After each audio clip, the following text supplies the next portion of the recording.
నా ప్రభువైన యేసుక్రీస్తు నామమున మీ అందరిని శుభవందనాలండి. ఈరోజు దేవుని వాగ్దానం ఇర్మీయా గ్రంథము 39వ అధ్యాయము 18వ వచనము. నీవు నన్ను నమ్ముకుంటివి కనుక నిశ్చయముగా నేను నిన్ను తప్పించదును.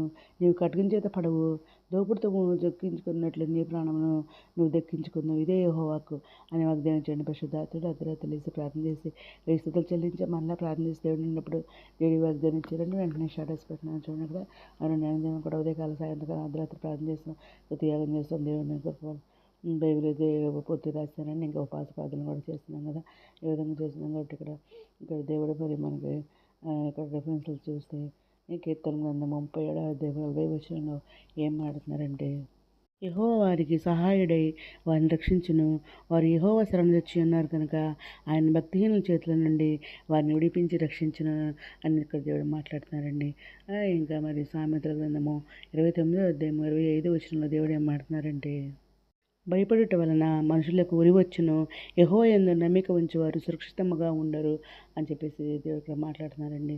ఇంకా నహూము రాసిన గ్రంథము 1వ అధ్యాయము 7వ వచనంలో దేవుడు ఏం మాట్లాడుతున్నారంటే, యెహోవా ఉత్తముడు, శ్రమదినమందు ఆయన ఆశ్రయదుర్గము, తన యందు నమ్మిక ఉంచే వారిని ఆయన ఎరుగును అని చెప్పేసి దేవుడు ఇక్కడ మాట్లాడుతున్నారండి. ఇంకా ఇర్మీయా గ్రంథం 39వ అధ్యాయం 17వ వచనంలో, ఆ దినమున నేను నిన్ను విడిపించెదను, నీవు భయపడి మనుషుల చేతికి నీవు అప్పగింపబడవు అని యెహోవా సెలవిచ్చినాడని చెప్పేసి దేవుడు మాట్లాడుతున్నారండి.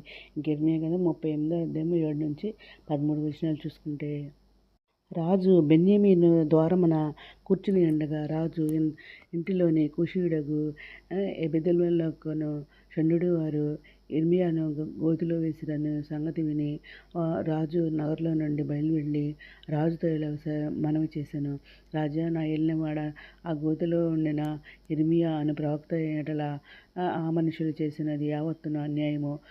అతడు నా చోటను అతడు ఆకలి చేత చచ్చును, పట్టణంలోనైనాను ఇంకా రొట్టెలేమీ లేవు. అందుకు రాజు, నీవు ఇక్కడ నుండి 30 మంది మనుషులను వెంట పెట్టుకుని పోయి ప్రవక్త ఇర్మీయా చావకముందు ఆ గోతిలో నుండి అతన్ని తీయించమని కూషీయుడగు ఎబెదెల్మెలకు సెలవీయగా, ఎబెదెల్మెకు ఆ మనుషులను వెంట పెట్టుకుని రాజనగరులో ఖజానా గదిలోనికి వచ్చి అతడి నుండి పాతవైన చింకి బట్టలను, చిరాకులైన గుడ్డ పాతలను తీసుకుని పోయి ఆ గోతిలోనున్న ఇర్మీయా పట్టుకున్నట్లుగా తాళ్ల చేత వాటిని దింపి, పాతవై చినిగి చిరాకులైన ఈ బట్టలను తాళ్ల మీద నీ సంకల కింద కట్టుకునిమని అతనితో చెప్పాను. ఇర్మీయా అలాగ చేసి వారు ఇర్మీయాను తాళ్లతో చేదుకుని ఆ గోతిలో నుండి వెలుపలికి తీసిరి. అప్పుడు ఇర్మీయా బందీ గృహశాలలో నివసించను. ఇది గ్రీవెన్స్లు. ఇంకా కీర్తనల గ్రంథము 31వ అధ్యాయము 23వ వచనంలో, యెహోవా భక్తులారా, మీరందరూ ఆయన ప్రేమించుడి, యెహోవా విశ్వాసులను కాపాడును, గర్వంగా ప్రవర్తించేవారికి ఆయన గొప్ప ప్రతీకారం చేయను అని చెప్పేసి దేవుడు మాట్లాడుతున్నాడు. ఇంకా 2వ తిమోతికి రాసిన గ్రంథము 1వ అధ్యాయము 12వ వచనంలో, ఆ హేతు చేత ఈ శ్రమలను అనుభవించున్నాను, కానీ నేను నమ్మిన వారిని ఎరుగుదును కనుక సిగ్గుపడను. నేను ఆయనకు అప్పగించిన దానిని రాబోచున్న ఆ దినం వరకు ఆయన కాపాడగలడని రూఢిగా నమ్ముకొంచున్నానని చెప్పేసి దేవుడు మాట్లాడుతున్నారు అనమాట.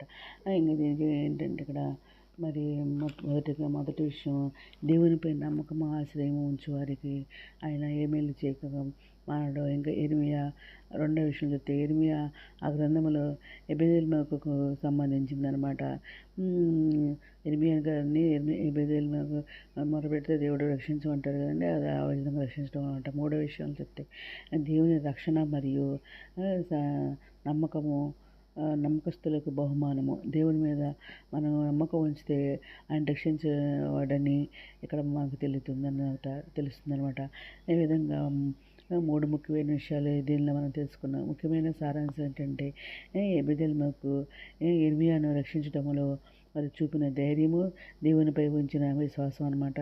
విశ్వాసం వల్ల ఆయన ప్రాణం రక్షణ పొందాడనమాట. విశ్వాసంతో దేవుని ఆశ్రయించే వారికి మరి ఆపత్కాలంలో రక్షణ మరి ఉంటుందని ఈ వచనం యొక్క సారాంశం తెలియజేస్తుంది అనమాట. మనం కూడా ఆయన్ని విశ్వాసంతో తప్పక మనం రక్షిస్తాడని దేవుడి దినం మాడుతున్నారు. ఈ దినం అందరి చేతుల్లో నెరవేరని కోరుకుంటూ ఈరోజు మనం ప్రార్థన చేసుకుందాం.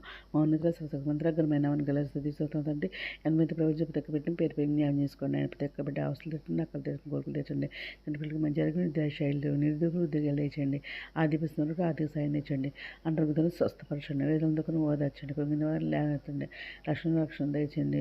ఎవరిని బలపరిచిన కాలమైన చెప్పండి. మీ తర్వాత విషయానికి మేమందరూ సిద్ధపడ్డ చెప్పమని ఇతరులు భాగ్యం దయచేయమని మా ప్రియ పేరు నేసుక్రీస్తు ప్రసిద్ధమైన నామన అడిగి పెట్టుకుని ప్రార్థిస్తున్నాం తండ్రి. ఆమె మీ అందరి ప్రార్థనలో మా కుటుంబం నుంచి కూడా ప్రే చేయమని మనం చేసుకున్నాండి. ప్రభు సేవలో మీ సహోదరి. God bless you.